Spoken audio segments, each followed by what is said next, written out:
اعوذ باللہ من الشیطان الرجیم بسم اللہ الرحمن الرحیم السلام علیکم ورحمۃ اللہ وبرکاتہ۔ وہی تو ہے جو رات کو سونے کی حالت میں تمہاری روح قبض کر لیتا ہے اور جو کچھ تم دن میں کرتے ہو اس سے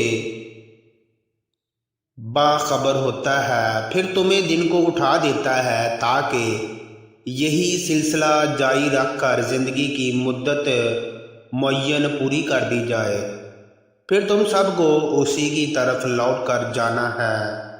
پھر وہ تم کو تمہارے عمل جو تم کرتے رہتے ہو ایک ایک کر کے بتائے گا، اور وہ اپنے بندوں پر غالب ہے اور تم پر نگہبان مقرر کیے رکھتا ہے، یہاں تک کہ جب تم میں سے کسی کی موت آتی ہے تو ہمارے فرشتے اس کی روح قبض کر لیتے ہیں اور کسی طرح کی کوتاہی نہیں کرتے۔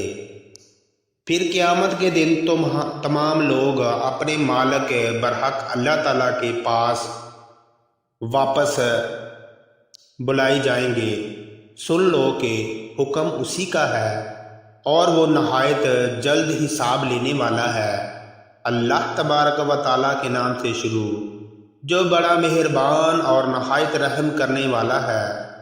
پیارے دوستو، اللہ تبارک و تعالیٰ نے انسان کو سب سے خوبصورت اور احسن شکل پر تخلیق فرمایا، اور تخلیق انسانی میں اللہ تبارک و تعالیٰ کی قدرت کے بے شمار جلوے اور نشانیاں ہیں۔ اللہ تبارک و تعالیٰ نے انسانی جسم کو بنا کر اس کو روح سے روشن اور منور کیا اور جسم کے اندر جان داخل کی۔ اب جب تک یہ روح انسانی جسم کے اندر ہے تب تک انسان زندہ ہے۔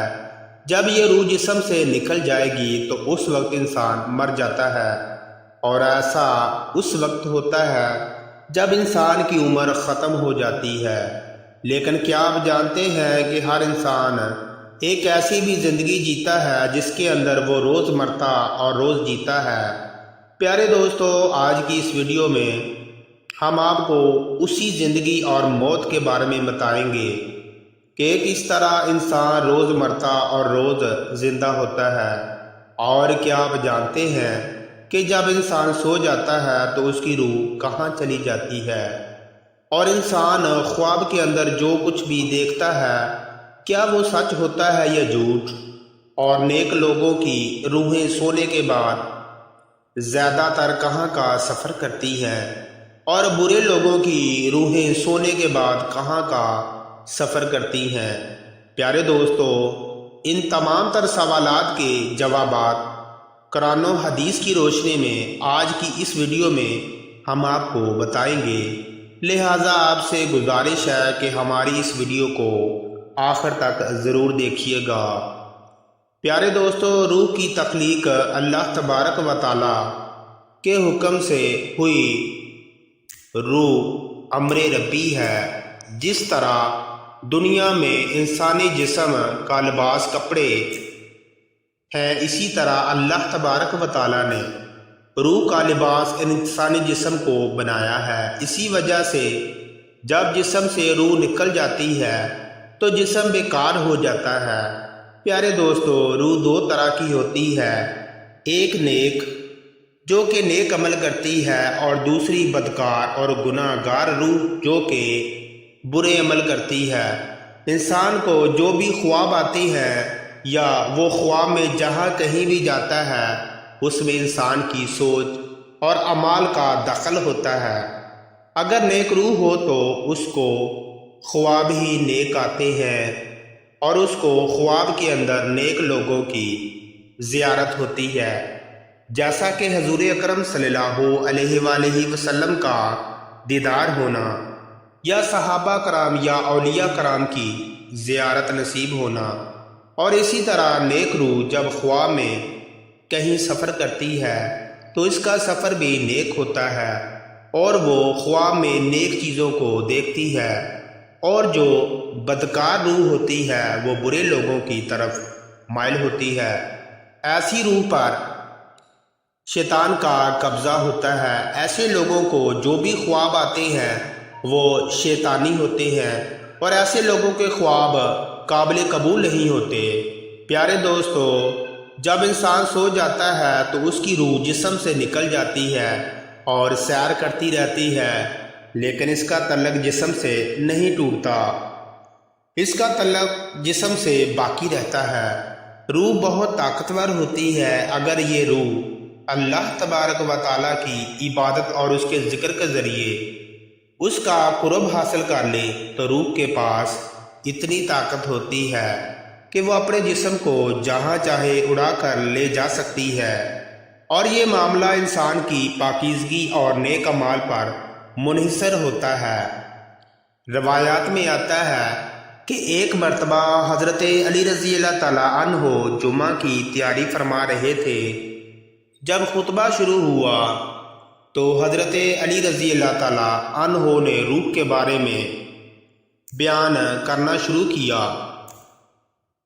اسی دوران ایک شخص کھڑا ہوا اور آپ رضی اللہ تعالیٰ عنہ سے پوچھنے لگا، اے علی المرتضیٰ شیر خدا رضی اللہ تعالیٰ عنہ، جب انسان سو جاتا ہے تو انسان کی روح کہاں چلی جاتی ہے؟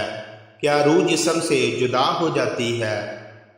تو حضرت علی رضی اللہ تعالیٰ عنہ نے ارشاد فرمایا کہ تمہارے جسم اور ہر انسان کے جسم میں جو روح اللہ تبارک و تعالیٰ نے ڈالی ہے یہ 3 حصوں میں تقسیم ہے۔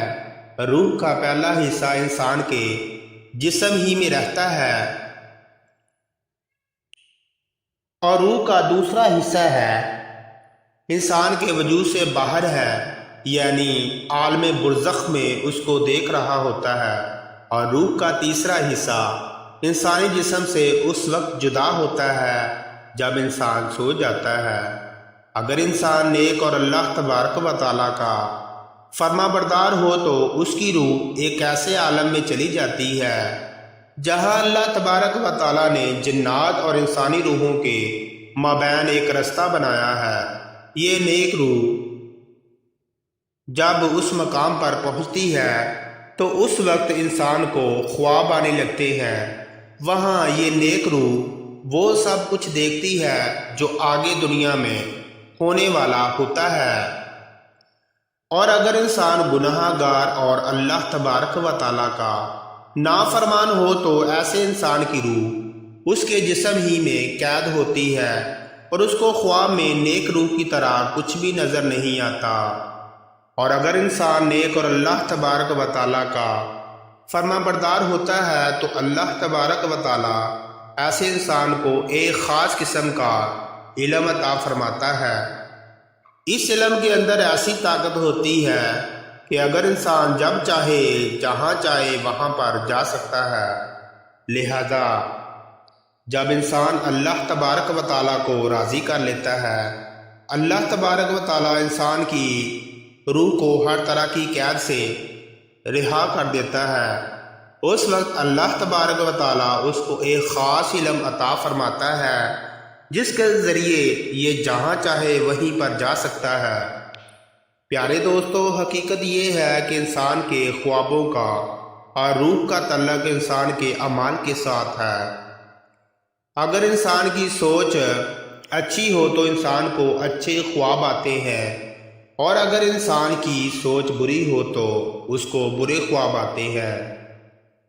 اللہ تبارک و تعالیٰ سے دعا ہے کہ اللہ تبارک و تعالیٰ ہمیں نیک اعمال کرنے کی توفیق عطا فرمائے اور حضور پاک صلی اللہ علیہ وآلہ وسلم کے بتائے ہوئے رستے پر چلنے کی توفیق عطا فرمائے۔